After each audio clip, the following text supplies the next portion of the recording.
Hello and welcome to the Redmen TV. It's player ratings time as Liverpool beat Brighton by 4 goals to 0. Luis Karius, I'm going to give a 6 out of 10 because he had absolutely nothing to do in that game of football. Yeah, shout. I don't even want to talk about him any more than that. Right back, Trent Alexander-Arnold. I'd probably give him a 7 out of 10. I don't think he was particularly outstanding. Again, in a defensive sense, he didn't have absolutely anything to do, did he? Going forward, you know what?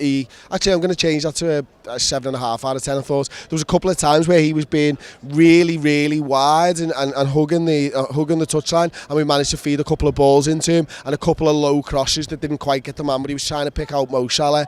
So 7.5 for him. 2 centre-backs, Virgil van Dijk. Had a little bit of a slip. I think it was Gini Wijnaldum that got back and recovered that one right in front of the cop. Other than that, didn't really do anything wrong. You know, outstanding in winning headers. Loved the one where the lad's running across him in the penalty box and then just pushes him a little bit, not the referee can pull up, nothing that the lad can go down and dive, just puts a little bit of body weight on him, and it's a proper veteran move, that, isn't it, just to be able to do that and then take the man and pushes him out of play almost, and then he just can't get a shot off. So 7.5 for him. Dejan Lovren's going to get a 9 because he scored a bullet header, simple as. Left back Andrew Robertson, 10 because he scored the goal, and he's Andrew Robertson, he pretty much deserves a 10 every week.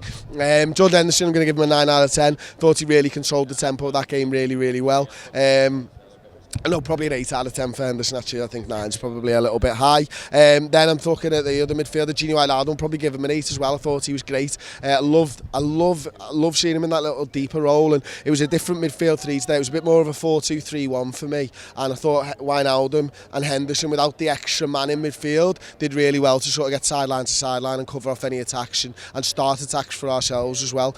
Bobby Firmino will be the 10 in this place, in this team for me, and I thought, you know, the movements, and sometimes when you play like a Dom Slanky or a Danny Ings or something like that, it can slow down what happens at the front end of the pitch, and the passing's not quite as good sometimes. But because all 3 of those players were there for me today, that like crispness in passing and the speed of movement and speed of thought between those 3 was all still there, and Dom Slanky actually ended up feeding off that because the movement was so good. I mean, I love the little inside runs from Sadio Mane where he makes a run inside and the fullback runs outside, and he's just dragging players away for Andrew Robertson to get free. And equally on the other side, Salah does it, cuts inside, and Trent's getting down the right hand side. I love all that. Bobby Firmino, I think, is the fulcrum of that, and was the fulcrum of that. It wasn't on the score sheet today, but I do think it was another 8 out of 10 performance for him. Mo Salah, I'm going to give him a 10 because he scored 44 goals this season, and have a word with yourself if you don't want to give him a 10. And Sadio Mane, I'm going to give him a 10 out of 10 as well. I thought he was absolutely superb, and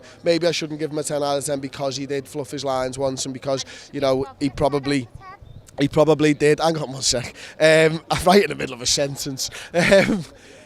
Because, you know, he did fluff those lines, and then, you know, the next one he probably should have scored it anyway, but he tried to pass it off. You wanted me to give Bobby Firmino a 10. You've got your 10. I'm feeling happy. So there we go. Don't forget to like the video, subscribe to Redmen TV on YouTube, and we will see you next time for Kiev. Ta-ra.